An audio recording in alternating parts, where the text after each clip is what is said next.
ما في تكتيك معين بعمله، بس انه او في نجاح او ما في.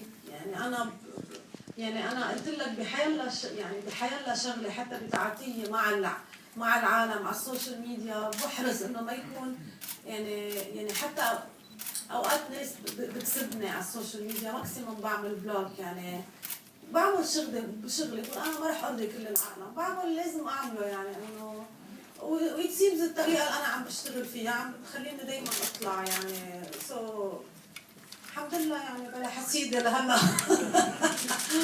كان في سؤال ثاني؟